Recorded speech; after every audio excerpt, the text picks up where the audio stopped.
Shalom, salam sejahtera, sahabat jalan yang lurus. Selamat berjumpa kembali di channel ini. Saya berharap dan selalu berdoa semoga sahabat semua tetap dalam keadaan baik, dalam keadaan sehat, dan pastinya tetap di dalam perlindungan Tuhan.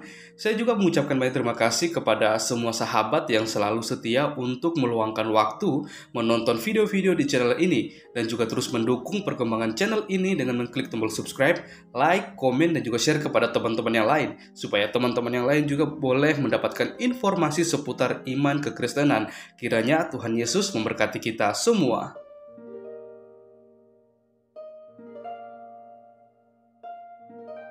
Sahabat yang diberkati dan dikasihi oleh Tuhan kita Yesus Kristus, puji nama Tuhan. Di kesempatan kali ini kita akan bersama-sama mendengarkan sebuah kesaksian yang akan memberkati kita di hari ini, di mana ada seorang bapak yang akan menceritakan bagaimana pengalaman hidupnya sampai pada akhirnya dia mengambil keputusan untuk percaya kepada Tuhan Yesus sebagai Tuhan dan Juru Selamatnya secara pribadi. Perlu diketahui, bapak ini merupakan dulunya seorang yang beragama Muslim dan dia juga merupakan seorang ustadz, tetapi melalui perjalanan hidup yang begitu panjang yang dia lalui dan berbagai banyak hal cobaan yang dia hadapi, akhirnya dia sendiri merasakan bagaimana penyertaan dan juga belas kasihan Tuhan yang diberikan kepada dia, sehingga pada akhirnya dia sendiri menyadari bahwa keselamatan yang sejati hanya ditemukan di dalam Yesus Kristus.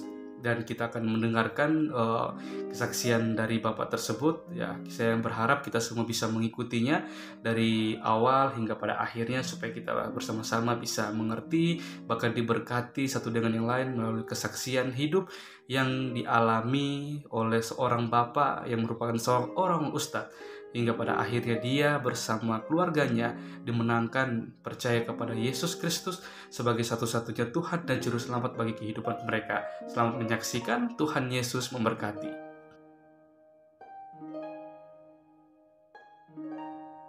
Kita akan sapa terlebih dahulu Pak Raja Wali. Shalom Pak Raja Wali. Ya, shalom, selamat malam. Shalom Pak. Iya. Sudah diambil alih Pak, itunya wifi-nya? Udah, tadi saya udah sabotase, saya mengerahkan pasukan huru-hara tadi. Iya. Jadi tetangga-tetangga wifi pada mati semua, khusus ke saya aja terfokus satu titik. Haleluya. Jadi tanpa perlawanan ya.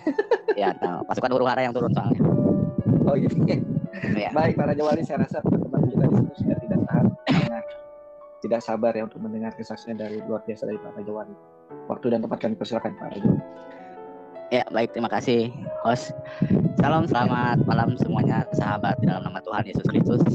Ya, puji Tuhan, malam hari ini saya masih bisa diberikan kesempatan, dan malam hari ini saya masih diberikan nafas kehidupan oleh kasih karunia Tuhan Yesus. Karena saya percaya dan yakin detik hari ini Tuhan masih memberikan kepada kita semua yang masih hidup untuk memberikan yang terbaik untuk Tuhan Yesus Kristus kita yang luar biasa. Haleluya. Perkenalkan, nama saya panggilannya ya si Bang Raja Wali ya. Saya lahir di Jakarta. Saya lahir di Jakarta, tepatnya di kota Selipi, Jakarta Barat. Dan puji Tuhan waktu itu Petamburan dong berarti ya? Ya, Petamburan betul. Wah, iya, Selipi. Luar biasa lah. Ya, rumah saya sih puji Tuhan sekarang udah besar, Pak. Rumah saya sekarang udah besar. Bahkan rumah saya sudah jadi, iya, sudah jadi ini apartemen punya orang lain maksudnya. Udah jadi menara, ya, sudah menjadi menara peninsula ya. Itu rumah saya dulu, salah satunya yang ada di situ. Sekarang udah jadi menara peninsula di Selipi. Ya, puji Tuhan saya lahir di sebuah keluarga yang boleh dibilang diberkati lah oleh Tuhan saya yang lama gitu. Ya, ayah saya termasuk salah satu, bukan termasuk ya, salah seorang pengusaha presiden taksi pada waktu itu. Ya, ayah saya mempunyai sekitar 100 unit presiden taksi pada waktu itu.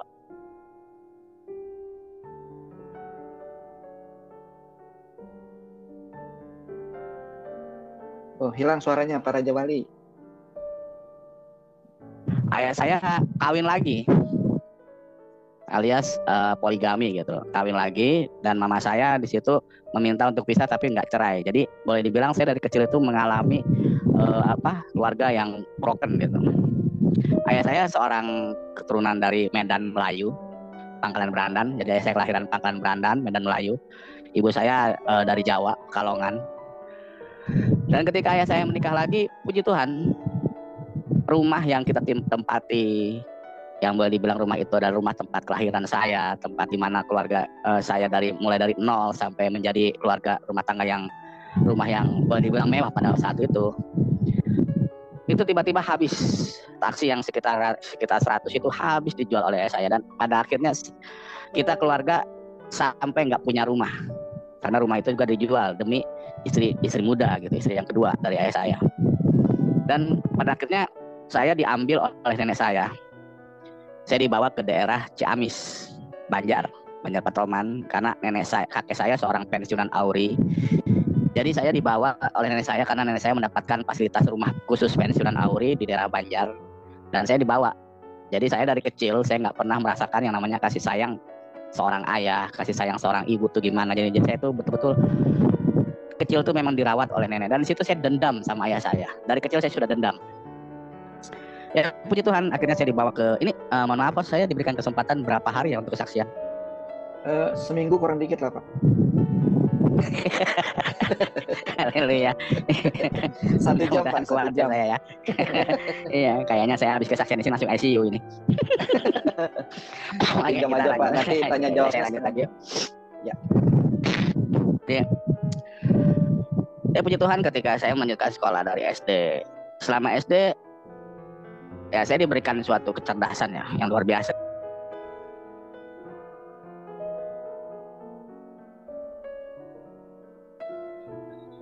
Pak Raja Wali, suaranya hilang lagi Pak. Halo Pak Raja Wali, suaranya hilang Pak. Ya teman-teman, jadi memang Pak Raja Wali sudah memberitahukan ke saya bahwa di daerahnya dia tinggal memang agak sulit untuk sinyalnya. Jadi Pak, tadi suaranya sempat hilang Pak Raja Wali.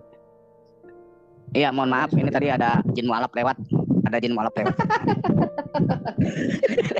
Mohon maaf, biasa. Ya. Silakan Pak, lanjut. Haleluya. Ya. Di rumah saya kalau ada jin mualaf sinyal hilang langsung gitu, Pak. Jadi mohon maaf, jadi mohon dimengerti ya. Nah, ya puji Tuhan, saya waktu diambil nenek saya di kelas 1 sampai kelas 6 SD luar biasa, nggak pernah lewat dari ranking 3. Jadi saya selalu berikan ranking 1, 2, atau 3, pokoknya dan dekat gitu. Dan ketika saya masuk SMP, disitulah kebengalan saya mulai tumbuh. Dari pas naik-naikan kelas, puji Tuhan, ketika saya menerima rapot, ketika itu saya melihat, puji Tuhan saya masih ranking 1, tetapi ranking 1 dari belakang. Jadi saya dapat ranking 48 dari jumlah siswa 48. Luar biasa. Ya karena saking bengalnya saya. Terkadang waktu saya SD, rasa sakit hati saya itu timbul karena ketika saya melihat teman-teman saya rapot diambil oleh kedua orang tua, diambil oleh ayahnya, diambil oleh saya. Di situ saya pernah nangis gitu. Saya nggak pernah merasakan rapot saya ini diambil oleh kedua orang tua saya gitu. Tetapi ya saya mau gimana lagi, itu yang saya harus jalanin. Akhirnya ketika SMP saya di situ mulai tumbuh nakal ya karena pergaulan, karena juga kurang kasih sayang orang tua. Akhirnya nenek saya nyerah gitu. Udahlah, kalau misalkan kamu begini susah Mbah atur, udah mulai besok kamu Mbah masukin pesantren. Akhirnya saya dimasukin pesantren di daerah Tasikmalaya. Saya masukin pesantren, dan situ saya mulai dididik lagi. Dan situ saya mulai berubah dari yang tadinya bengal, yang mulai kalem. Dan situ saya belajar beberapa agama saya yang lama di pesantren. Dan selang tahun berganti tahun, ketika saya mau selesai dari pesantren, saya disuruh oleh kiai saya untuk melakukan tirakat selama 3 hari 3 malam. Jadi yang disuruh oleh kiai saya pada waktu itu ada 5 santri. Dan ini 5 santri ini sahabat terbaik saya, sahabat saya lah pokoknya. Kita disuruh melakukan tirakat, dan kita akhirnya tirakat. Tirakat itu kita berdiam diri, berpuasa sunnah, dan kita tidak kontak ataupun berbicara dengan dunia luar. Jadi kita fokus keluar kamar tuh cuman wudhu, mandi, makan juga diantar ke kamar sama santri yang lain. Jadi kita hanya fokus zikir, sholat gitu, dan puasa sunnah. Ketika malam terakhir, malam ketiga, saya habis sholat tahajud, istikharah, dan sholat hajat. Di situ saya sambil zikir. Ketika saya zikir, saya ketiduran. Ketika tiduran saya bermimpi. Saya bermimpi pada waktu itu, dalam mimpi saya itu saya seolah-olah itu saya mau melaksanakan sholat zuhur di masjid. Ketika saya keluar dari rumah, pas saya sampai di pelataran masjid, saya melihat ada 3 orang keluar dari masjid, dan orang ini tingginya itu sekitar kalau kiranya itu sekitar 3 meteran lah, tinggi sekali. Ketika orang ini tingginya itu sekitar 3 meteran. Dan yang membuat saya heran itu adalah orang yang di sebelah tengah-tengah, yang ada di tengah-tengah. Karena yang tengah-tengah ini orangnya itu mukanya itu bercahaya, maksudnya ketutupan oleh cahaya lah gitu. Nah, saya waktu itu berpikir, wah jangan-jangan ini nabi saya gitu, nabi saya yang lama gitu, karena kan wajahnya tertutupi oleh cahaya gitu.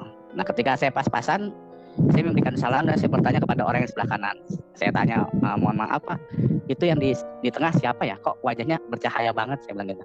Saya tanya begitu. Lalu orang yang sebelah kanan bilang, oh itu yang di tengah itu adalah Isa. Saya tanya lagi gitu, Isa siapa? Isa Al-Masih gitu. Dia bilang Isa Al-Masih, nggak bilang Nabi. Tapi orang yang di kanan itu dia bilang dia itu Isa Al-Masih. Lalu orang yang di sebelah yang di tengah ini nggak pakai bicara, dia pegang kepala saya. Udah gitu mereka bertiga pergi keluar dari masjid dan saya masuk ke dalam masjid. Ketika saya melaksanakan sholat zuhur, terbangunlah saya dengan azan subuh pada waktu itu. Ketika sudah terbangun, akhirnya saya selesailah tirakat saya 3 malam dan saya berkumpul kembali dengan santri-santri yang lain dan kita sholat subuh berjamaah di masjid pondok. Ketika selesai sholat subuh berjamaah, saya bilang gitu, nanti yang selesai tirakat, selesai sholat subuh, selesai ngaji, ketemu mama kan, saya itu biasa di pondok pesantren dipanggil tuh mama ajengan ya, panggilnya mama ajengan. Nanti ketemu mama yang 5 orang gitu. Jadi kita setelah sholat subuh kita ketemu dengan mama ajengan. Ditanya satu persatu, apa yang kamu dapat selama tirakat? Yang satu ketemu ini bilang itu. Nah, pas bagian saya, apa yang kamu dapat selama tirakat 3 malam? Lalu saya bilang, saya nggak dapat apa-apa mah, saya cuma dapat mimpi. Ditanya sama mama ajengan saya, mimpi apa kamu? Saya bilang saya mimpi ketemu Isa Al-Masih. Lalu mama ajengan saya kayak saya diam. Nggak lama diam, dia ngomong begini kayak saya, kamu ingat omongan mama, ingat baik-baik, nanti tepat di kamu genap umur 30 tahun ada perubahan besar dalam hidup kamu dan kamu juga nggak bakal nyangka perubahan itu terjadi dalam hidup kamu dan kamu juga nggak nyangka sama sekali. Nah, saya waktu itu berpikirnya, wah mungkin umur 30 tahun saya bakal jadi ustadz kondang atau kiai hebat atau kiai yang terkenal atau dai sejuta umat, kan dai sejuta umat ya, dai sejuta umat gitu. Oh mungkin itu yang pemikiran saya pada waktu itu. Nah, mama saya udah selesai itu, akhirnya kita seminggu kemudian kita melakukan syukuran, khataman, dan kita akhirnya lulus dari pondok pesantren tersebut. Ketika lulus, kita berlima yang santri kita waktu itu tidak sama-sama, kita berkomitmen untuk membuat satu lembaga pendidikan taman pendidikan Al-Quran khusus anak-anak. Dan akhirnya kita tepati komitmen kita pada waktu itu, kita membuka dan mendirikan lembaga taman pendidikan Al-Quran untuk anak-anak di daerah Banjar, dan puji Tuhan sampai detik ini tempat itu masih berdiri dan masih ada. Dan puji Tuhan, mars dari TPA itu saya ciptain. Dan puji Tuhan juga, mars yang saya ciptain, walaupun mereka tahu saya sudah jadi Kristen, mereka masih tetap pakai mars yang saya ciptakan sampai sekarang. Puji Tuhan. Nah, lepas dari saya sudah mendirikan, kita sudah mendirikan, merintis, dan sampai sekarang puji Tuhan masih tetap ada. Dan ketika kalau misalkan saya pulang ke sana, mereka nggak alergi sama saya. Mereka nggak wah lu udah kafir lu, wah lu udah ini lu gitu. Enggak. Mereka justru merasakan perubahan yang luar biasa. Mereka bilang, lu sejak jadi orang Kristen banyak yang berubah dari karakter lu, katanya gitu. Banyak yang berubah gitu.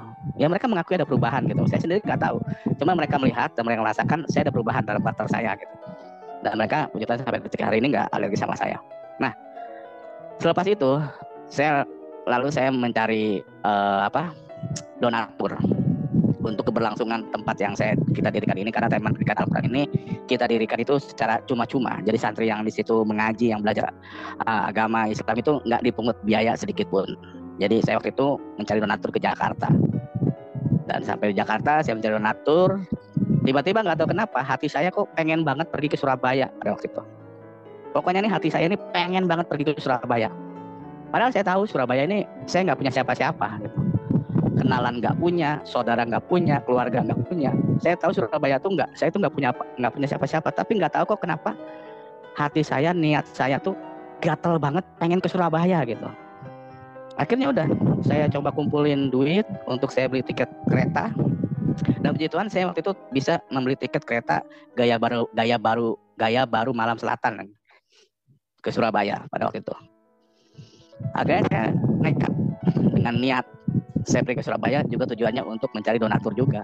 Nggak tahu kenapa saya tuh pengen banget ke Surabaya gitu. Akhirnya saya naik kereta dari Pasar Senen dan sampai di Surabaya. Saya turun di stasiun Wonokromo pada waktu itu. Saya turun di Pasar Wonokromo. Pas saya turun, saya juga pas turun tuh bingung. Duh, mau kemana gitu. Apalagi pas sampai di stasiun Wonokromo itu sekitar jam 2:30 pagi gitu. Mau kemana, ngeri juga nih di kota orang gitu. Saya belum tahu apa-apa. Tapi pas saya keluar dari stasiun Wonokromo, ternyata di luar stasiun Wonokromo tuh rame. Ternyata di situ yang terkenal tuh ada pasar maling ya. Ada pasar maling. Jadi pasar itu pasar alat elektronik yang nggak tahu, katanya pokoknya itu disebutnya pasar maling aja. Rame banget gitu. Wah, tenang lah saya, nggak takut saya. Kirain waktu keluar stasiun itu sepi gitu. Ternyata rame. Akhirnya udah saya cari tempat buat saya selonjoran. Saya ketemulah satu tempat di teras depan ATM. Jadi saya akhirnya tiduran di situ. Baru saya mau pules, tiba-tiba saya dibangunin sama seorang bapak-bapak. Dek. Ya saya dulu panggilnya Adek, kan dulu masih muda, sekarang udah tua. Panggil Adek gitu, Dek. Adek bukan orang sini ya? Oh iya Pak, saya baru sampai dari Jakarta gitu. Adek mau kemana di sini? Wah nggak tahu Pak, saya Pak. Oh nggak tahu? Ya nggak tahu, cuman waktu di Jakarta saya pengen mau ke Surabaya gitu. Wah bahaya kalau misalkan Adek nggak di sini, nggak punya siapa-siapa. Terus bapak ini ngomong, gimana kalau Adek ikut Bapak? Bapak kebetulan ada usaha, Adek bisa bantu-bantu di sana. Nanti Adek Bapak gaji di sana, makan minum tempat tinggal Adek nggak usah pikirin. Yang penting Adek mau bantu-bantu Bapak di tempat usaha Bapak. Nggak tahu kenapa saya ke Bapak ini nggak ada rasa curiga, nggak ada rasa takut. Pokoknya udah kayak kenal lama gitu. Kayaknya orang ini nih bukan orang jahat gitu. Akhirnya udah saya dengan nggak pikir panjang, ya udah Pak, saya mau Pak. Akhirnya saya ikut dengan Bapak ini. Dan ternyata Bapak ini mempunyai sebuah restoran Chinese food pada waktu itu. Akhirnya saya bantu-bantu lah di situ dengan gaji 500.000 per bulan. Ya udah nggak apa-apa lah, saya pokoknya selama 3 bulan itu 500.000 itu saya transfer ke tempat pendidikan Al-Quran yang saya dirikan untuk membantu biaya-biaya mereka gitu.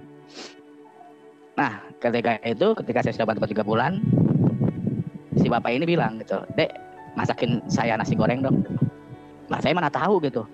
Saya bilang, wah Pak, saya nggak bisa masak Pak. Udah masak aja, enak-enak Bapak makan kok gitu. Ya udah dengan nekat saya bikin nasi goreng, lalu dicicip oleh Bapak ini, enak gitu. Enak kamu masakan kamu ya? Enak gimana Pak? Saya jahit bumbu sembarangan saya masukin. Tapi enak loh, bener loh. Berarti kamu ada talenta nih, ada talenta masak. Udah mulai hari ini kamu saya ajarin masak. Akhirnya saya belajar masak tuh. Saya belajar masak, diajarin masak oleh Bapak ini. Dan sampai saya bisa masak, dan saya akhirnya dari kerja serabutan diangkat jadi koki di situ. Dari gaji 500.000 saya langsung dinaikin gaji 3 juta. Saya bilang ini luar biasa. Akhirnya udah saya kerja di situ, nggak lama saya udah jadi koki di restoran di situ. Restoran ini di sekitar daerah Nginden ya, dekat Gereja Betani. Nah waktu itu ada salah satu customer, dia ngasih nomor HP gitu. Kayaknya saya cocok sama masakan Adek nih. Bisa nggak kita ngobrol-ngobrol? Nanti SMS aja gitu ke saya kalau misalkan ada waktu. Akhirnya pas saya libur saya SMS nomor ini dan kita ketemuan. Lalu Bapak ini nawarin saya untuk bekerja di daerah Kupang NTT pada waktu itu, di salah satu hotel berbintang di kota Kupang NTT, dengan dikasih salary gaji sekitar 6,8 juta dengan jam kerja 8 jam. Saya langsung tanya, Pak ini nggak salah gajinya 6,8? Nggak salah. Kalau kamu mau minggu depan kita berangkat. Terus saya bilang, tapi saya nggak punya ijazah Pak. Udah, kamu nggak usah mikirin ijazah. Yang penting kamu ikut saya, kamu kerja, tunjukin bakat kamu, tunjukin skill kamu. Ijazah urusan saya. Ternyata luar biasa gitu ya. Mungkin salah satu-satunya koki yang di hotel berbintang itu yang kerja nggak pakai ijazah, mungkin saya doang. Akhirnya saya terima tawarannya dan besoknya saya ngobrol sama Bapak yang menolong saya, Pak, saya minta izin untuk saya ikut ke Kupang NTT, saya mau kerja di sini, boleh nggak Pak? Kalau Bapak izinin saya berangkat, kalau Bapak nggak izinin saya nggak berangkat. Lalu Bapak ini bilang, oh nggak apa-apa, mumpung kamu masih muda, cari pengalaman sebanyak-banyaknya. Tapi ingat, kalau kamu butuh pekerjaan kapanpun, restoran ini selalu terbuka buat kamu. Saya langsung bilang, saya langsung peluk Bapak ini, saya bilang, Pak, terima kasih sudah tolong saya, terima kasih sudah nampung saya, terima kasih sudah bla bla bla. Akhirnya saya berangkat ke Kupang. 2008 saya sampai di Kupang. Saya bekerja di Kupang 2008. Dan sampai di Kupang, saya tetap nggak membantu untuk keberlangsungan taman pendidikan yang saya dirikan pada waktu itu. Sampai di Kupang 1 bulan, kejadian lagi. Selepas saya sholat tahajud pada waktu itu, saya waktu itu masih sering sholat tahajud, tapi nggak sesering waktu saya di pondok pesantren. Ya, kalau misalkan saya nggak terlalu capek, saya sholat tahajud. Dan selesai saya sholat tahajud pada waktu itu, saya mimpi lagi gitu. Saya mimpi, tiba-tiba saya ada di suatu kamar yang serba putih semua. Dan di kamar ini saya sedang memperhatikan, nggak ada siapapun. Ketika saya sedang memperhatikan ruangan yang serba putih ini, tiba-tiba ada suara ngomong. Suaranya ini bilang begini, kalau kamu pengen hidup, kalau kamu pengen benar, kalau kamu pengen selamat, ikut saya. Saya bilang, saya cari nih suaranya itu di mana orangnya gitu, nggak ada. Ketika saya cari-cari, kebangun lagi saya sama azan subuh. Emang azan subuh ini selalu membangunkan orang tidur. Jadi azan subuh ini, saya nggak tahu kenapa ya, mungkin itu kehebatan dari azan subuh kali ya, selalu membangunkan orang tidur. Jadi ketika itu udah saya bangun, saya sholat subuh. Bete lah saya, maksudnya habis sholat subuh saya kerjanya jam bagian siang, saya ngapain? Akhirnya saya setel radio, pakai HP Nokia dulu kan, HP Nokia yang HP Nokia zaman dulu kan colok dulu headset baru keluar radio gitu. Jadi colok headset sambil dengerin radio. Nah, radio ya kita jam 5 pagi itu yang sudah on air di Kota Kupang. Itu radio Kaisaria pada waktu itu. Itu radio Kaisaria. Ya, pas saya dengar kok lagu-lagunya lagu-lagu bukan lagu-lagu ya cinta Stinky ataupun Dewa gitu, kayak lagu-lagu ya lagu orang Kristen lah gitu. Tapi kok kayak adem saya dengerinnya, adem gitu dengerinnya. Apa kan yang paling saya ingat dulu tuh lagu yang penyanyi tuh Talita Dodo. Itu yang saya ingat tuh Talita Dodo ya. Orang mana aduh. Pokoknya kalau Talita Dodo nih, saya dengerin kok enak. Salah. Pas lagi saya enak-enak dengerin, tiba-tiba ada kalau kata agama lama saya mah kultum ya, kuliah 7 menit kali ya. Ada khotbah gitu. Ada khotbah. Ketika khotbah saya masih dengerin tuh. Nah, ketika khotbah, tiba-tiba si pendeta ini bilang, di dalam Alkitab berkata, gitu, akulah jalan dan hidup dan kebenaran. Akulah jalan dan hidup, gitu. Tidak ada seorang pun yang bisa datang kepada Bapa kalau tidak melalui aku. Akulah jalan kebenaran dan hidup, gitu.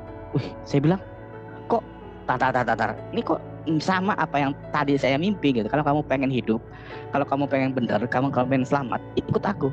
Nggak lama saya bangun, saya dengar si pendeta ngomong begitu. Akulah jalan kebenaran dan hidup. Tidak ada seorang pun yang bisa kepada Bapa kalau tidak melalui aku. Saya langsung, ini apa maksudnya gitu. Pertama, saya waktu di pondok mimpi ketemu Isa. Kedua, saya mimpi kalau kamu pengen hidup, kalau kamu pengen benar, kamu pengen selamat, ikut aku. Ini maksudnya apa gitu? Apa saya harus jadi orang kafir gitu? Iya, waktu itu saya berpikir seperti itu gitu. Apa saya harus jadi orang kafir? Apa saya harus jadi orang Kristen? Wah, kayaknya nggak mungkin banget. Gila, lulusan pesantren 12 tahun jadi Kristen kan aneh gitu. Karena minimal jadi kiai. Iya. Lalu kalau saya nggak punya santri sih nggak masalah ya. Aduh, saya bilang apa maksudnya ini? Tapi di dalam situ saya semakin penasaran gitu. Kenapa sih kok mimpinya seperti ini gitu. Akhirnya saya pinjem nih. Saya coba nekat pinjem Alkitab ke teman saya orang Kupang. Saya bilang, bro, pinjam Alkitab lu lah. Dia kaget gitu. Mas tidak salah sarapan kah? Mas mimpi kah gitu? Enggak, pinjem gua, pengen baca. Jangan mas. Lah jangan kenapa bunga? Emang masalahnya apa? Ya bukan masalah apa, ini kitabnya orang Kristen mas. Ya nggak apa-apa, pinjem kalau ada di rumah, bawa sini. Ya udah, akhirnya teman saya ini bawain lah Alkitab dari rumahnya. Ini mas Alkitabnya. Akhirnya udah saya simpen dulu karena saya waktu mau berangkat kerja. Ketika pulang kerja, saya coba buka Alkitab. ketika saya buka nih Alkitab, saya nggak tahu kenapa gitu, jantung saya itu kayak berdebar-debar keluar keringat dingin, kayak orang asam lambung lagi naik gitu. Ya mungkin yang punya asam lambung paham ya, kalau misalkan asam lambung lagi naik tuh keluar keringat dingin tuh, jantung tuh duk. Saya tutup lagi tuh Alkitab. Selang nggak berapa lama biasa lagi. Lalu saya nekat lagi buka lagi Alkitab, sama lagi begitu. Keluar keringat dingin, jantung tuh duk. Waduh. Saya tutup lagi. Nggak lama saya telepon teman saya yang punya Alkitab. Bro, nih Alkitab lu aneh ya? Aneh kenapa? Setiap saya mau buka kok saya keluar keringat dingin. Terus jantung tuh kenceng banget gitu. Oh, Mas doa dulu lah. Doa gitu. Doa apaan? Ya doa suka-suka Mas lah, yang penting berdoa aja dulu dalam nama Tuhan Mas kayak gitu. Yang penting berdoa dulu. Oh ya udah, akhirnya saya berdoa. Saya cuma berdoa bagi Tuhan. Kalau misalkan ada kebenaran yang harus saya dapatkan dalam kitab ini, beri saya petunjuk. Gitu. Ya udah, akhirnya saya buka lagi Alkitab dan normal. Nggak kejadian kayak yang awal-awal gitu. Ketika saya membuka lembaran pertama, saya baca gitu. Kok kayak enak ya baca Alkitab ya? Nyambung. Jadi dari awal sampai kalimat-kalimat terakhirnya tuh nyambung gitu. Maksudnya beruntun gitu. Kita memahami Alkitab tuh kayak gampang gitu. Kayak mudah dipahami gitu. Karena nggak ngaclok-ngaclok. Maaf. Jadi nggak ngaclok-ngaclok gitu. Nggak maksudnya lagi membahas kisah Abraham tiba-tiba ngaclok ke kisah Musa. Enggak seperti itu. Jadi kisah Abraham tuh sampai selesai. Kisah Musa tuh sampai selesai gitu. Jadi enak gitu. Oh ini Alkitab. Saya seumur umur tuh baru saya baca Alkitab. Lalu saya cari nih. Dulu kan nggak kayak zaman sekarang gitu. Kita tinggal Google aja, buka Akulah Jalan Kebenaran Hidup, langsung keluar tuh. Kalau dulu, waduh, kita buka internet zaman dulu tuh tahun 2008 tuh kita buka internet hari ini, besok baru kebuka gitu. Jaringannya 4G dulu. Jadi males itu buka internet. Dari situ saya semakin belajar gitu. Lalu saya makin belajar, lalu saya membawa kitab lama saya gitu. Di dalam kitab lama saya juga dikatakan, lah, selama saya memahami ya, belajar ajaran saya lama, saya baru sadar ayat ini gitu. Dalam kitab lama saya gitu, saya baru sadar. Kok baru sadar sekarang gitu? Ada satu kalimat di dalam kitab saya yang lama. Di dalam surat yang kedua gitu. Ya saya penggal aja. Di situ ada kalimat zalika. Panjangannya zalikal kitabul la raiba fihi hudal lil muttaqin. Dan saya baru sadar pas saya lihat terjemahannya. Ternyata terjemahan dalam kitab lama yang lama pada saya baca. Terjemahannya itu sesungguhnya kitab ini dalam kurung kitab lama saya tidak ada keraguan-raguan bagi orang yang bertakwa. Artinya itu sesungguhnya kitab ini. Lalu saya ingat, zalika itu artinya itu bukan ini, tetapi zalika itu artinya itu. Kenapa kok dalam terjemahan yang saya baca pada waktu itu kok menjadi ini? Harusnya zalika itu adalah artinya sesungguhnya kitab itu tidak ada keraguan-raguan bagi orang yang bertakwa. Lalu saya buka lagi gitu. Dan saya menemukan sesungguhnya kitab lama saya itu dia fungsinya 3. Yang pertama sebagai furqon, hudan, dan bainat. Furqon ada sebagai petunjuk, memberikan petunjuk. Pak Bahar sisa berapa uangnya? Sisa 2 juta Pak. Waduh. Sorry itu. Tolong Pak Wainat. Bocor. Sisa 2 juta Bapak saya tenang. Ya. Nah jadi kok semakin saya membaca kitab lama saya kok semakin saya mendapatkan suatu kebenaran gitu.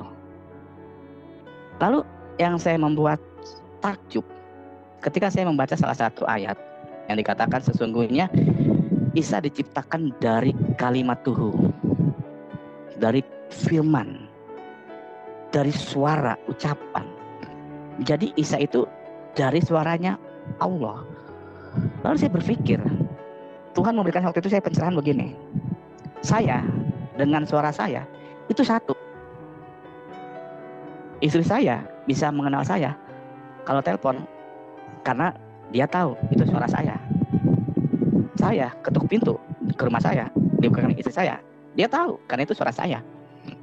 Jadi waktu itu Tuhan memberikan saya satu pencerahan bahwasanya Isa dan Tuhan itu, Allah itu satu. Karena Isa itu adalah suara firman. Nggak mungkin Allah dengan suara itu pisah.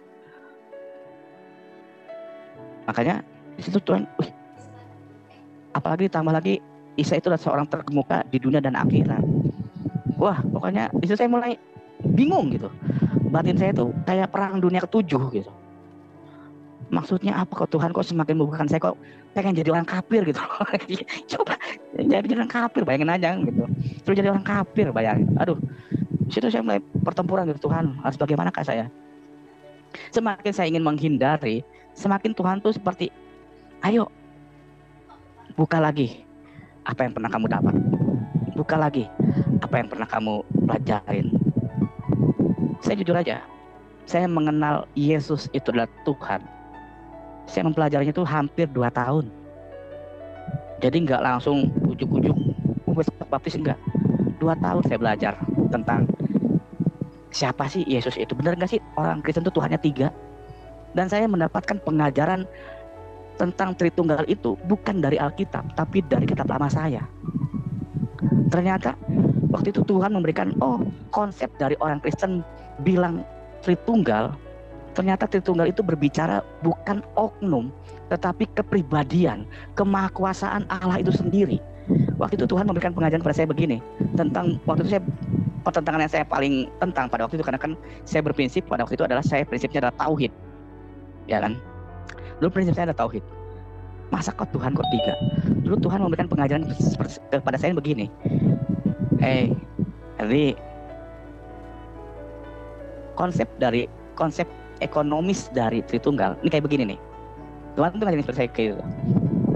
Kalau kamu, dulu kan saya belum nikah, kalau kamu punya rumah tangga, kamu punya istri, dan kamu punya anak, ketika kamu bertemu dengan istri kamu ngobrol dengan istri kamu, kepribadian apa yang kau pakai?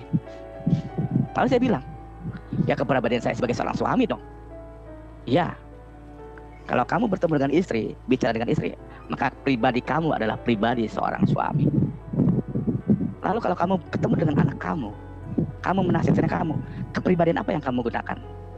Ya kepribadian saya sebagai seorang ayah. Ya, betul. Kepribadian kamu sebagai seorang ayah. Nggak mungkin kamu berbicara dengan anak kamu memakai pribadi kamu sebagai seorang suami. Nggak mungkin. Nggak mungkin kamu berbicara dengan istri kamu kepribadian sebagai seorang ayah. Nggak mungkin. Dan ketika kamu bertemu dengan teman-teman kamu, kepribadian apa yang kau pakai? Saya bilang, ya kepribadian sebagai seorang sahabat, sebagai seorang teman. Iya benar. Ketika kamu bertemu dengan teman-teman kamu, maka kamu akan memakai kepribadian sebagai seorang sahabat. Nggak mungkin kamu manggil teman kamu mama. Nggak mungkin kalau kamu memakai kepribadian seorang suami. Jadi kepribadian itulah yang ada di dalam konsep kenapa ada Tritunggal di dalam Kristen. Oh, begitu maksudnya. Oke, paham saya. Akhirnya Tuhan memberikan pemahaman seperti itu gitu. Pada waktu itu pemahaman yang Tuhan ajarkan kepada saya pada waktu itu.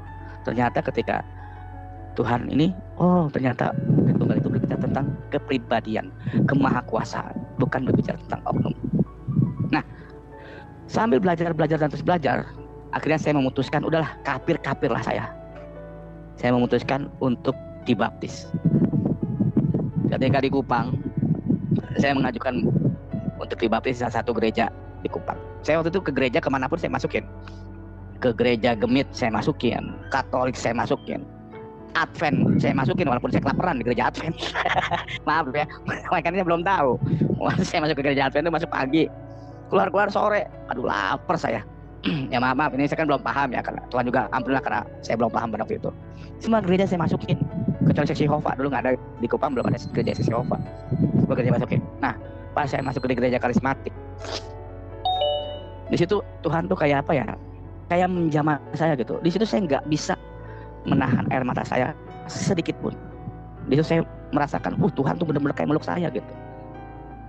Dan akhirnya saya memutuskan untuk dibaptis di gereja tersebut. Tapi apa kata gembala? Maaf mas, demi saya menjaga hubungan kami dengan orang-orang di sini, terutama dari orang-orang Polda, orang-orang Polres, saya nggak berani membaptis Mas di sini. Nah kenapa? Ya supaya hubungan saya dengan mereka enak gitu. Karena mereka tahu saya selain jadi koki di hotel itu, saya juga termasuk guru ngaji privat di orang-orang Polda yang beragama Muslim, anak-anaknya gitu, privat kelas ngaji anak-anaknya gitu. Itu sampingan saya di sana. Akhirnya saya disarankan untuk dibaptis di salah satu gereja di salah satu kabupaten, masih di NTT, dan akhirnya saya dibaptis di situ. Ketika saya bertemu dengan gembala itu seorang ibu. Lalu saya bilang, saya mau dibaptis di gereja ini, disarankan oleh gembala ini dari GBI ini. Oh, akhirnya oh iya ya. Lalu si ibu gembala ini bilang, Mas ini adalah orang terakhir yang saya layani, gitu. Nah saya kan waktu itu kan belum paham bahasa orang-orang Kristen, dilayani, pelayanan, berkat atau apa itu saya belum paham lah dengan istilah-istilah orang-orang Kristen pada waktu itu. Saya hanya bilang, oh iya Bu, nggak apa-apa Bu, saya siap kok, gitu. Akhirnya saya dibaptis pada waktu itu pada tanggal 26 Februari tahun 2011. Dan ketika sesudah saya keluar dari baptisan, saya didoakan oleh hamba-hamba Tuhan di gereja tersebut. Saya langsung sujud dan saya langsung nangis karena di situ saya sadar tanggal 26 Februari 2011 itu saya sudah genap umur 30 tahun karena saya lahir tanggal 10 Februari tahun 1981. Di situ saya langsung, Tuhan, ini kan nubuatan mama ajengan saya gitu. Ini kayak nubuatan mama ajengan saya gitu. Saya nangis gitu. Ternyata umur 30 tahun genap jadi orang kafir saya. Murtad saya dari agama lama saya, tapi ketika saya menjadi orang Kristen, di situ saya merasakan satu ketenangan yang nggak pernah saya dapatin. Dan tahun 2011 itu saya betul-betul Tuhan tuh kayak bikin saya tuh kayak orang baru gitu, Dan saya akhirnya di situ mulai langsung saya telepon kayak saya cuma senyum gitu. Kan mama bilang apa? Genap kamu umur 30 tahun ada perubahan. Apa yang mama dengan saya lakukan? Apakah dia membenci saya? Enggak. Apa dia menghina saya? Gara-gara saya masuk Kristen? Enggak. Mama saya aja kan bilang istiqomahlah, imani dan jadilah baik. Mama ajengan saya nggak pernah membenci saya. Makanya saya heran kalau ada orang-orang yang di luar iman dengan Kristen membenci orang-orang Kristen. Heran saya. Ini mama ajengan saya nih, waduh ilmu agama itu luar biasa. Kok nggak benci, nggak alergi sama saya gitu. Bahkan ketika saya pelayanan di Tasikmalaya, dia telepon saya gitu. Kamu katanya ke Tasik ya? Iya mama. Kamu udah nganggap mama ini orang tua kamu? Ya nganggap lah mak. Kalau kamu nganggap mama ini orang tua kamu, kenapa kamu datang ke Tasik, kamu nggak datang ke sini? Pondok pesantren ini adalah rumah kedua kamu. Tapi saya penginjilan, ini nggak berbicara tentang penginjilan, ini berbicara tentang keluarga kayak gitu. Makanya saya kalau misalkan waktu dulu kalau saya planning ke Tasikmalaya, saya selalu nginep di pondok pesantren saya sama tim penginjilan saya gitu. Dan mereka nggak alergi. Nah, itulah satu anugerah yang terbesar yang terjadi dalam saya. Ternyata Tuhan itu ingin membawa kita tuh luar biasa. Ada satu prinsip dalam yang Tuhan taruh. Tuhan berkata begini, menjadi pengikutku itu karena engkau dipilih, bukan pilihanmu. Berarti kita ini di mata Tuhan tuh begitu berharga karena kita tuh dipilih. Kita dipilih oleh Tuhan tuh jauh sebelum dunia ini diciptakan. Ternyata karena engkau berharga di mataku, makanya Tuhan memilih saya. Dan saya menjadi Kristen itu nggak ada pendeta yang memberikan tentang Alkitab, memberikan suatu penginjilan saya, enggak. Semuanya real. Tuhan yang menuntun saya hingga saya menjadi orang murtad. Dan saya disebut orang murtad. Waktu pertama saya mendengar murtad itu sedih, sakit. Tapi Tuhan berkata apa? Ingat, biarkan orang bilang kamu murtad, tetapi tahukah engkau, murtad itu adalah murid Tuhan Yesus yang taat. Itulah kekuatan yang Tuhan berikan sama saya pada waktu itu. Selain saya ditolak oleh, yang menolak saya justru keluarga saya menolak saya.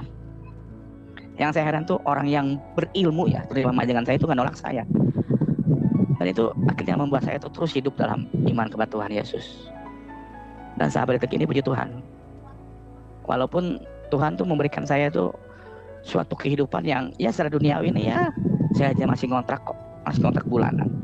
Apakah itu membuat saya meninggalkan Tuhan? Oh enggak. Saya ikut Tuhan Yesus itu bukan ingin mencari kemewahan dunia, bukan cari kesenangan dunia. Yang saya cari adalah keselamatan. Karena bagi saya itu keselamatan itu harga yang mahal. Nah, ketika saya sudah menjadi pengikut Tuhan, sudah menjadi murid Tuhan Yesus, saya akhirnya meninggalkan pekerjaan saya dan saya aktif dalam pelayanan penginjilan. Ketika itu saya diundang oleh salah satu gereja karismatik di Jakarta Barat untuk mengikuti satu kegiatan yang namanya HMC. Dan saya ditunjuk untuk menjadi fasilitator pada waktu itu. Ketika itu, saya menangani anak-anak muda yang baru masuk menjadi orang Kristen. Dan saya memberikan penguatan kepada mereka.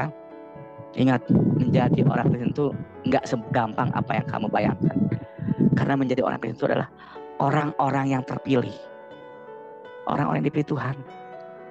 Bukan orang-orang pilihan. Mungkin menjadi orang iman di luar Kristen mungkin itu pilihan hidup. Tetapi menjadi orang Kristen, menjadi murid Tuhan Yesus itu adalah dipilih oleh Tuhan. Kenapa kita dipilih?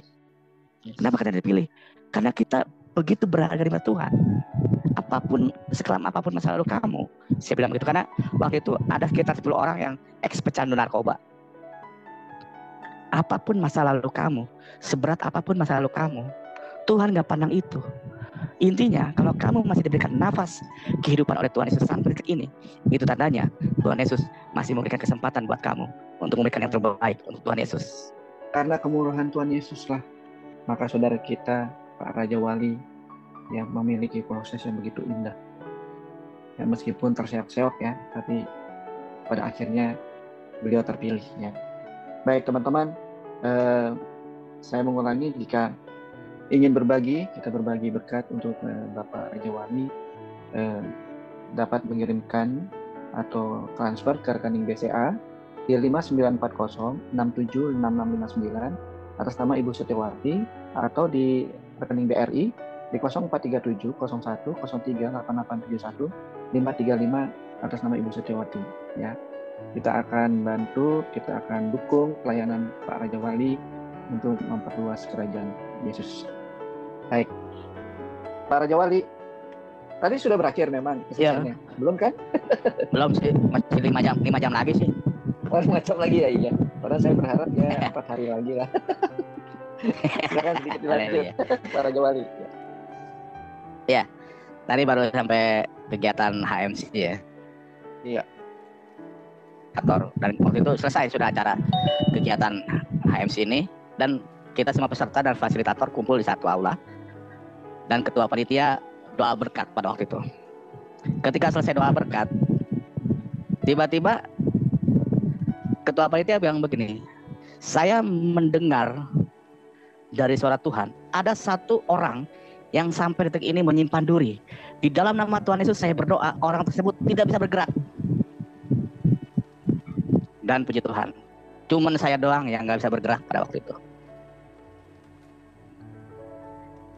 Akhirnya ketua panitia ini turun dan dia mendoakan saya, dan saya kembali, badan saya bisa digerakkan. Lalu saya diundang untuk naik ke panggung, dan ketua panitia bertanya, duri apa yang kamu simpan sampai detik hari ini? Lalu saya tanpa ragu, saya bilang, saya masih dendam sama ayah saya. Bahkan ketika ayah saya meninggal tahun 2005, saya nggak mau lihat muka jenazah ayah saya. Saking saya dendamnya. Kenapa kamu dendam? Kalau ayah saya nggak kawin lagi, nggak mungkin saya hidup belangsak. Nggak mungkin saya nggak merasakan kasih orang tua, Pak. Dan itulah dendam yang saya masih simpan begini. Lalu ketua panitia ini bilang apa? Maukah engkau melepaskan pengampunan untuk ayahmu saat ini? Lalu saya bilang, saya siap, Pak. Baik, kalau kamu siap melepaskan pengampunan, kita akan melaksanakan rekonsiliasi. Dan kita berdoa. Selesai berdoa, ketua panitia ini bilang apa? Anggaplah saat ini saya adalah ayah kamu. apa yang kamu ingin katakan? Lalu saya katakan, ayah, saya mengampuni kau. Saya melepaskan kau daripadamu ya. Dan saya memaafkan kesalahanmu. Dan saya melepaskan pengampunan. Dan situ luar biasa. Tuhan seperti mendekap tubuh saya dan pelepasan pengampunan itu, dendam itu yang selama bertahun-tahun saya simpan kepada saya itu hilang. Hilang. Tuhan seperti mengangkat beban yang ada yang saya simpan selama bertahun-tahun walaupun saya sudah hidup dalam Kristen. Tuhan itu seperti angkat dan situ saya merasakan kelegaan. Lalu haleluya. Ketua panitia peluk saya, Tuhan sudah melepaskan beban yang engkau simpan selama ini. Dan di situ ternyata dalam kasih Tuhan Yesus itu kita bisa melepaskan pengampunan yang benar-benar mungkin menjadi dendam kita selama hidup kita. Mungkin kalau saya nggak hidup dalam Tuhan Yesus, mungkin sampai mati saya masih menyimpan dendam sama orang tua saya, terutama ayah saya. Gitu. Nah, akhirnya saya terus hidup dan saya terus pelayanan, dan nama MPV Raja Wali ini sebetulnya saya ambil dalam tim pemuritan saya. Karena saya kan ketika tahun 2018 ya, saya seorang penginjil dan seorang gamers juga. Jadi saya dulu sering main game Mobile Legend. Jadi Mobile Legend itu ada istilah MPV. MPV itu Most Value Player. Ketika saya sudah fokus untuk penginjilan, jadi MPV ini saya ganti, bukan Most Value Player, tapi saya ganti dengan MPV ini, artinya adalah misi visi penginjilan Raja Wali. Itu MPV Raja Wali. Dan saya akhirnya diberikan satu jodoh orang Sulawesi Tenggara, orang Bau-Bau, suku Buton, dan saya menikah beda agama. Jadi istri saya waktu itu kita menikah tahun 2019 dan kita beda agama. Dan situ pertentangan terjadi. Teman-teman pelayanan saya bilang, wah, lu gimana sih penginjilan lu? Berzina tiap hari nikah beda agama. Saya bilang, hanya saya dan Tuhan yang tahu apa yang saya doakan untuk istri saya. Jadi tahun 2019 saya menikah. Lalu saya berikan kebebasan sampai saya mau masuk Kristen silakan, mau masuk Islam silakan. Kenapa saya nggak memaksakan mereka istri saya untuk masuk Kristen? Karena bagi saya, prinsip saya, menjadi orang Kristen itu dipilih bukan karena lu kawin dengan suami lu, bukan, tapi dipilih. Janganlah engkau menjadi Kristen karena ikut suami, janganlah engkau menjadi Kristen karena ikut istri, tapi jadilah engkau Kristen karena engkau mencintai Tuhan Yesus, bukan mencintai manusia. Itulah prinsip saya. Dan ketika 2019 saya menikah, yang saya lakukan setiap malam kepada istri saya, ketika istri saya tidur, saya selalu tumpang tangan dan saya berdoa, Tuhan, bawalah istri saya ke dalam Engkau. Itu yang saya doakan. Hampir 1 tahun saya doakan. Hampir 1 tahun. Dan di tahun 2019 akhir Desember, ketika saya sedang duduk pagi-pagi, istri saya ngomong, Abi, ini Abi ya, abinya saya, bukan Abi yang lain ya. Jadi jangan salah persepsi, teman-teman saya Abi gitu, ntar disangkanya oh Abi yang ono gitu. Bukan. Bukan. Jadi ini Abi saya lah, Abi. Apa sih mah?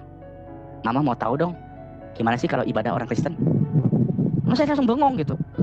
Lah, dulu nih, ini kesambet apa gimana sih? Saya bilang gitu. Saya masih bercandain gitu. Serius mah? Serius. Mama pengen tahu sih gimana sih ibadahnya orang Kristen di gereja. Ya udah, ntar hari Minggu ikut Abi ke gereja. Ikut dia ke gereja. Waktu itu tahun 2019 akhir itu masih masa-masa Covid ya. Jadi masih jarang gereja yang onsite. Jadi saya cari nih gereja onsite di mana nih. Dan puji Tuhan saya dapat di daerah Fatmawati. Ada gereja yang onsite di situ. Akhirnya saya bawa istri saya untuk bergereja onsite di situ. Ketika masuk gereja, saya melihat istri saya nih dari awal WL ini membuka dengan doa. Saya lihat istri saya ini nangis. Saya nggak mau ganggu. Tuhan mulai menjamah nih. Saya sambil berdoa, Tuhan, jamah istri saya. Tuhan, jamah istri saya. Pujian dinaikin, dia nih nggak ngerti lagu-lagu pujian orang Kristen, tapi dia bisa nangis gitu. Bisa nangis, nangis gitu. Saya bilang, Tuhan nih luar biasa, maksudnya bekerja gitu. Saya yakin Tuhan tuh lagi menjamah istri saya. Selesai ibadah, keluar gereja, saya tanya, gimana mah? Mau baptis? Gitu ya. Enggak, gitu. Enggak, gitu. Saya jawab gitu. Ya udah. Akhirnya saya diamin aja. Udah. Nah, tepat di Januari tanggal 16 2020, istri saya nyeletuk, "Abi, mama, mama mau dibaptis dong." Hah? Saya antara kaget dan bersyukur gitu. Serius? Serius, mama mau dibaptis. Kenapa mama menjadi orang Kristen? Ah enggak, itu rahasia mama kayak gitu. Gitu. Akhirnya, Tuhan, saya langsung peluk istri saya, dan Tuhan terima kasih. Itulah yang Tuhan ajarkan kepada saya. Jangan kita pernah menyalahkan suatu orang dengan ajaran pemahaman ini. Ingat, kita nggak tahu apa rencana Tuhan untuk kita. Dan puji Tuhan, tahun 2020 istri saya dibaptis dan menerima dengan Tuhan Yesus. Sampai sekarang dia yang paling bawel kalau mau ke gereja. "Abi, bangun," padahal 2 jam lagi. Bayangin aja, baru 2 jam lagi mau gereja. Mungkin jadi yang paling bawel. Mandi dulu. Wah, sampai sekarang serius. Sampai sekarang dia yang paling ngotot. Gitu. Nah, istri saya nanya nih, waktu udah dibaptis seminggu nih, saya nanya, "Emang apa sih yang bikin mama pengen jadi orang Kristen?" "Oh, Abi mau tahu." "Iya, mau tahu." "Yang pertama," kata istri saya, "semenjak kita menikah, mama ini adalah orang yang sering ngejengkelin Abi, sering bikin Abi emosi, sering bikin Abi marah. Tapi selama mama bikin begitu, mama nggak pernah ngerasain dibentak sama Abi, apalagi ditampar, apalagi sampai dipukul gitu, nggak pernah. Walaupun mama tahu kadang-kadang nih kalau mama ngomong begini nih pasti ditampar, tapi Abi nggak pernah ngelakuin gitu." "Oh, itu toh yang pertama nih." Nah, Tuhan Yesus mengajarkan, "Kasihilah musuhmu, doakanlah mereka, mintalah berkat kepada orang yang mencaci kamu." Musuh aja harus dikasihi, apalagi bini. "Oh gitu ya, Bi?" "Iya, itu ajaran Tuhan Yesus." Apalagi istri. Terus apalagi alasannya? Yang kedua, kalau mama Kristen setia sama Tuhan Yesus, ingat ya, Tuhan Yesus nggak mengajarkan Abi untuk poligami. Kacau juga alasannya. Jadi dia tahu ternyata orang Kristen nggak boleh nikah 2 bini. Dia tahu, akhirnya, "Oh iya, ya tenang lah, nggak bakal lah." Tapi satu ya, mama membuat pengen jadi orang Kristen. Mama tuh kayak terasa ada kedamaian yang belum pernah mama rasain dalam kekristenan. Nah itu. Jadi ya puji Tuhan, walaupun waktu dalam perjalanan penghilangan saya di tahun 2015 saya pernah digebukin orang sekampung gara-gara saya membaptis satu keluarga di daerah Tasikmalaya di Cipatujah. Ya saya harus rela digebukin, tapi itulah harga mahal yang Tuhan berikan. Tapi sampai detik ini saya dengan istri saya, satu, saya dan istri rasakan sampai detik ini, sejak saya hidup dalam Tuhan Yesus, kami berdua suami istri tidak pernah merasakan khawatir. Karena kami mengimani, kami punya Tuhan yang hidup, Tuhan yang ada, dan Tuhan yang nyata. Dan Tuhan yang selalu memberikan mukjizat bagi kami berdua. Ya walaupun kami hidup pas-pasan, pas kami butuh uang, pas ada yang ngasih, pas kami butuh mobil, pas ada yang ngasih mobil gitu. Enggak bercanda. Itu intermezzo. Jadi kita hidup saya dengan istri komitmen dengan Tuhan Yesus. Mah, kita nih hidup seperti ini masih ngontrak, apa-apa kan?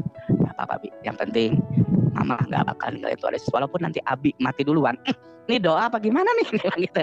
Enggak, ini misalkan nanti Abi duluan dipanggil Tuhan, mama sampai mati pun gak akan pernah meninggalkan Tuhan Yesus. Saya bilang luar biasa. Jadi itulah yang mungkin kesaksian yang saya bisa bagikan. Kalau misalkan saya kesaksian dari detail mungkin ya 5 bulan baru kelar lah gitu. Gitu. Jadi satu pesan yang saya ingin bagikan kepada teman-teman semua, seburuk apapun masa lalu kita, sejelek apapun kesalahan kita, tapi kalau kita hari ini masih diberikan nafas kehidupan, itu tandanya Tuhan Yesus masih memberikan kesempatan untuk kita semua untuk memberikan yang terbaik untuk Tuhan Yesus yang sudah memberikan kasih karunia buat kita semua. Terima kasih, Tuhan Yesus memberkati kita semua. Puji Tuhan, Tuhan berkati. Ini ngomong-ngomong, istri dekat situ nggak atau jauh? Istri lagi di luar ngamalin anak. Karena kalau anak di sini, waduh, iya nanti ada suara-suara. Iya, nanti ada suara-suara nafiri kalau anak-anak saya di sini. Suara nafiri. Iya. Baik, ini para jawali setiap saya mengundang untuk teman-teman bersaksi gitu ya, saya selalu memberikan hadiah ayat, sebuah ayat bagi undangan ya. Nah, jadi para jawali hari ini mendapatkan ayat dari Galatia 6 ayat 1 dan 2. Nah, kalau misalnya Pak Raja Wali pegang Alkitab, bisa tolong dibacakan? Pegang nggak? Kalau nggak pegang biasanya yang bacakan. Ada Pak Raja Wali?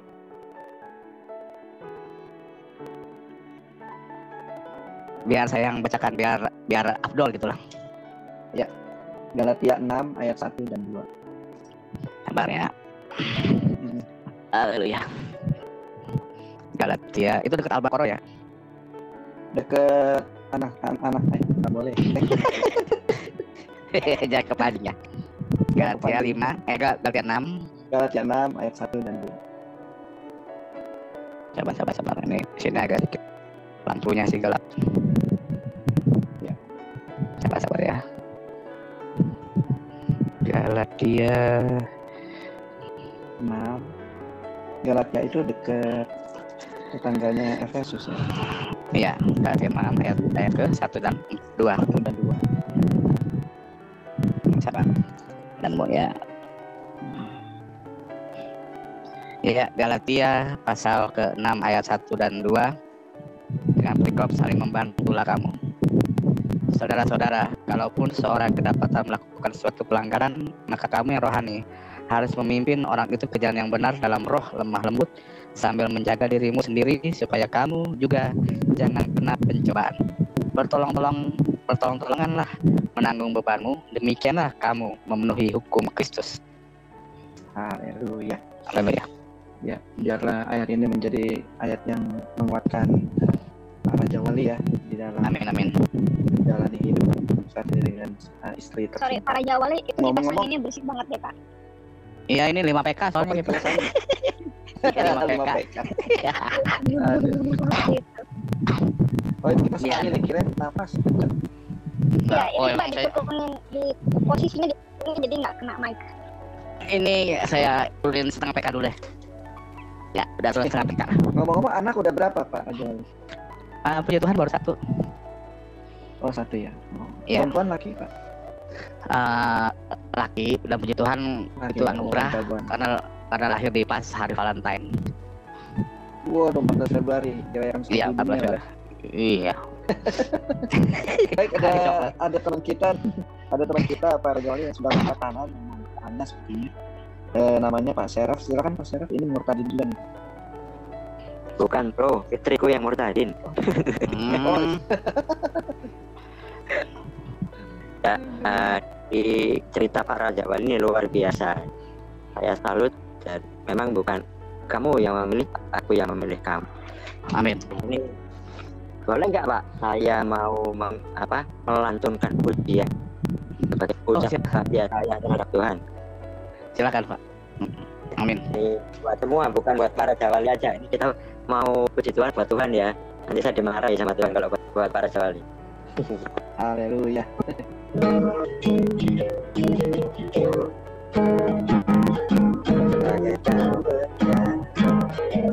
Siap dibentuk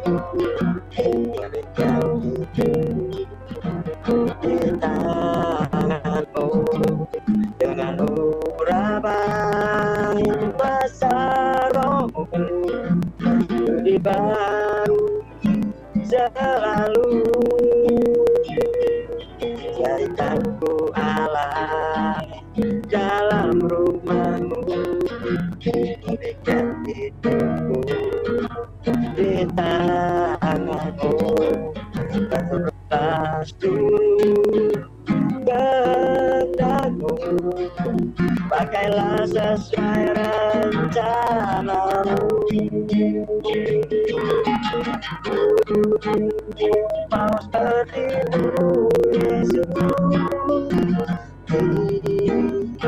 sempurnakan selalu dalam segala jalanku, memuliakan namamu.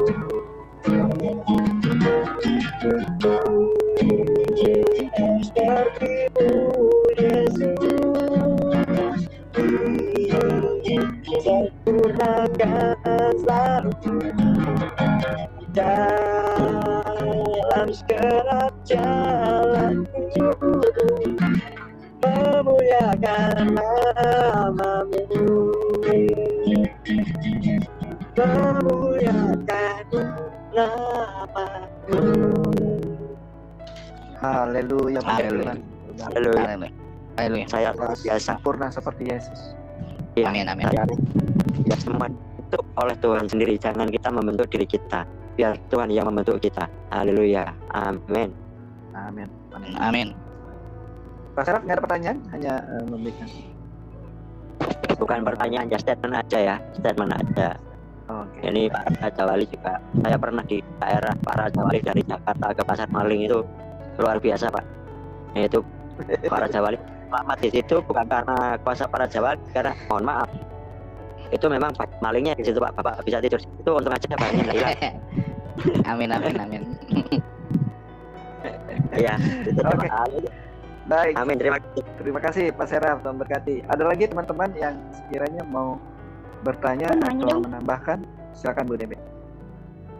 Nanya Pak, makasih ya Pak bersedia berkesaksian di WFM. Waktu ada orang yang nolong itu Pak di Pasar Maling itu Pak, itu maaf ya, itu dia Kristen atau bukan Pak? Kristen. Kristen Ya, karena orang makannya sudah makan juga ya, non tadi halal. kan Bapak nggak ngomong. Nah selama di Ya. restoran itu Pak, apakah Bapak diperbolehkan untuk melakukan sholat atau ibadah apapun gitu Pak, atau gimana? Boleh, nggak ada larangan gitu, nggak ada larangan. Ya karena kan prinsip Bapak itu kan mempekerjakan saya, bukan untuk ya Mengkristenkan ya? Oh, ya enggak. Hmm. Apakah si Bapak itu pernah sharing mengenai ayat-ayat firman Tuhan atau bagaimana Pak? Nggak pernah. Dan dia nggak pernah nyinggung-nyinggung masalah agama dia, nggak. Cuman dia bilang, Mas, itu kan ada, kita kan masakannya masakan non halal gitu. Terus Mas nggak apa-apa kan kalau misalkan goreng-goreng lemak babi gitu untuk jadikan minyak. Saya sih prinsipnya yang diharamkan kan dagingnya, bukan gorengnya gitu. Yang penting kan bukan lemaknya, dagingnya yang diharamkan. Jadi kalau makan lemak nggak apa-apa, halal gitu. Jadi kalau misalkan mau makan daging babi halal, tinggal masukin aja ke kulkas merek Sharp, pasti halal karena ada label MUI. Iya. nggak pernah pokoknya nggak pernah ngajak saya ataupun ini, nggak pernah nyinggung lah intinya dengan iman kita gitu Kak. Ya penasaran aja sih Pak gitu. Terus waktu di Kupang itu yang ngajak itu juga orang Kristen atau bukan Pak? Di Kupang nggak ada yang ngajak Kak. Yang di Kupang tuh saya hanya ke teman saya tuh minjem Alkitab. Dia juga nggak mau minjemin. Waktu kerja di restoran. Oh enggak, Muslim dia, orang Bandung. Oh Muslim ya. Dia orang Bandung. Ya itu aja sih Pak yang saya mau saya tanyakan. Jadi Pak Raja Wali, Bapak Ya.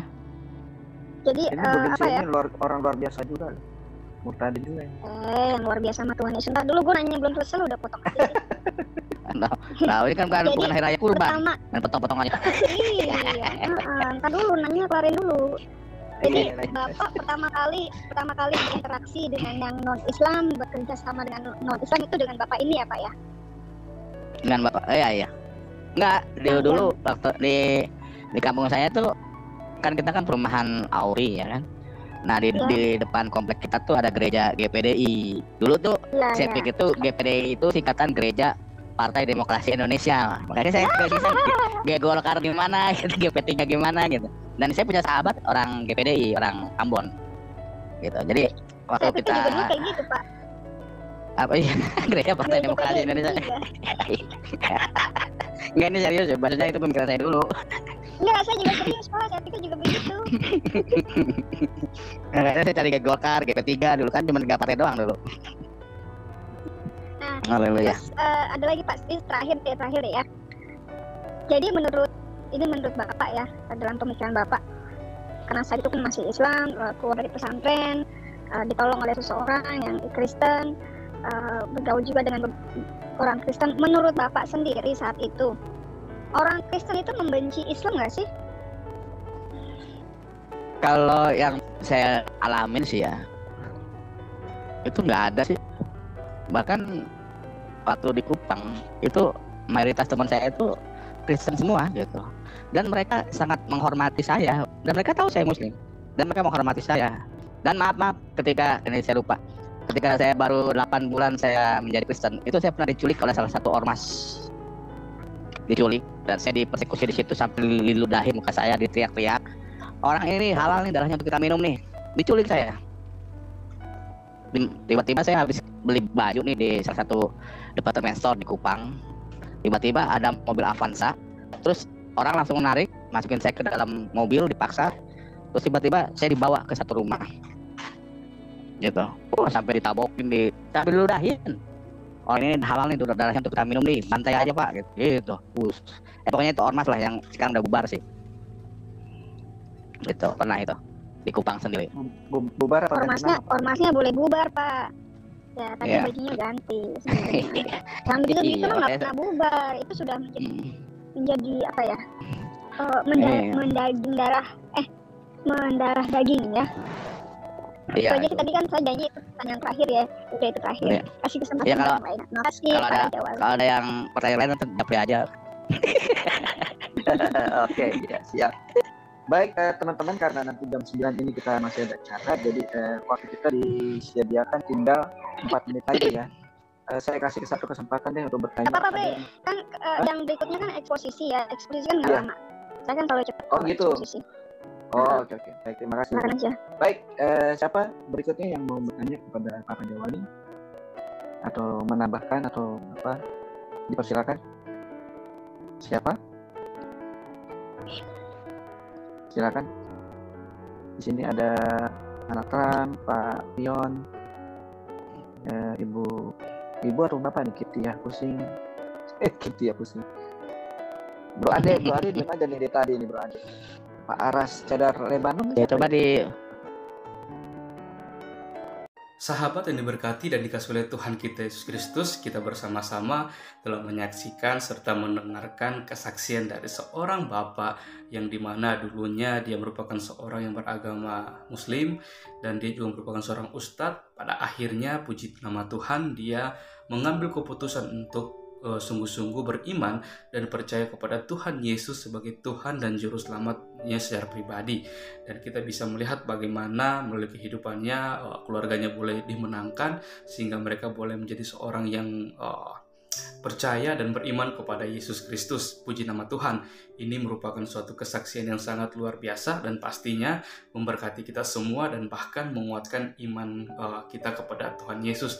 Dan satu bagian firman Tuhan yang mau saya bagikan untuk kita semua berkaitan dengan pengalaman bahkan kesaksian hidup seorang bapak dan keluarganya, di mana saya akan membacakan di dalam Yohanes pasal yang ke-14 ayat yang ke-6. Di situ dikatakan, kata Yesus kepadanya, "Akulah jalan dan kebenaran dan hidup. Tidak ada seorang pun yang datang kepada Bapa kalau tidak melalui aku."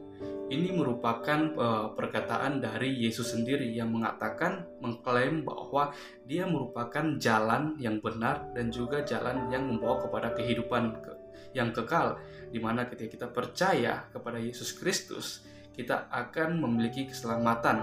Bukan hanya memiliki, tapi kita telah menerima keselamatan itu dan kita akan hidup bersama-sama dengan Bapa di surga. Di sini dikatakan bahwa akulah jalan dan kebenaran dan hidup.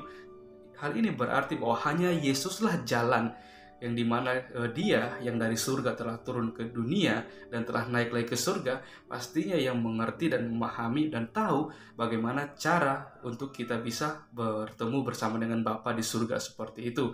Ketika kita sungguh-sungguh beriman dan percaya kepadanya sebagai juru selamat, saat itu juga kita memperoleh kehidupan yang kekal, hidup bersama dengan Bapa di surga. Dan dikatakan juga bahwa tidak ada seorang pun yang dapat datang kepada Bapa kalau tidak melalui aku. Berarti Yesus Kristus ini merupakan perantara, di mana ketika kita beriman, sungguh-sungguh beriman dan percaya kepada Yesus Kristus, saat itu juga kita pasti akan menerima hidup yang kekal, hidup bersama-sama dengan Bapa di surga.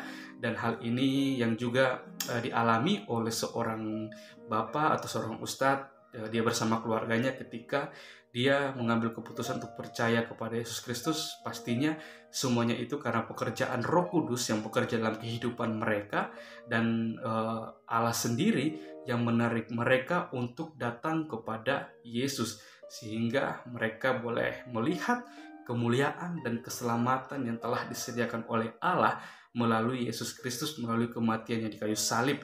Dan ya, puji nama Tuhan, hal ini juga yang memberkati kita semua dan juga pastinya menguatkan iman kita, karena tidak juga kalau kita mendengarkan dari kesaksian dari seorang bapak tersebut ketika dia menjadi seorang percaya kepada Yesus Kristus, bukan suatu hal yang mudah untuk dia lalui, tetapi banyak sekali persoalan dan tantangan yang dia alami.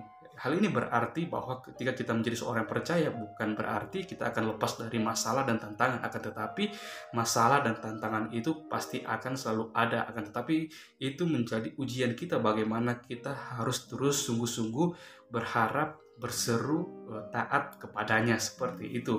Sama halnya dengan seorang bapak tersebut ketika dia menjadi seorang murtadin, kita mendengarkan bagaimana dia dulu pernah diculik salah satu ormas seperti itu, dan dia dihakimi, dan dia juga ya banyak hal penganiayaan yang dia terima, akan tetapi hal itu tidak mengurangi rasa sukacita, dan dia juga tidak meninggalkan iman kepercayaannya, malahan dia semakin berakar, semakin teguh imannya di dalam Yesus Kristus. Bahkan yang luar biasanya, sampai istrinya mengatakan seperti ini, mengeluarkan suatu perkataan yang menurut saya ini sangat luar biasa memberkati saya, di mana dia mengatakan bahwa Abi, kalau seandainya Abi suatu saat dipanggil Tuhan, saya akan tetap saya akan tetap dan tidak akan pernah meninggalkan Yesus Kristus. Puji Tuhan.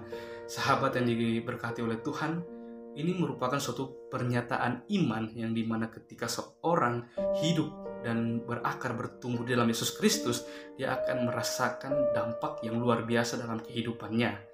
Maka dari itu, mari kita terus bersama-sama berdoa untuk Bapak dan keluarganya, supaya mereka boleh terus diberkati Tuhan dan dipakai Tuhan secara luar biasa untuk menjadi alat perpanjang tangan Tuhan untuk menyampaikan kabar baik, kabar sukacita kepada semua orang, dan melalui kesaksian mereka banyak orang yang diberkati, bahkan diselamatkan dan mengalami perjumpaan pribadi bersama-sama dengan Yesus Kristus. Oke teman-teman, sekian video saya di hari ini, sampai berjumpa di video saya yang selanjutnya.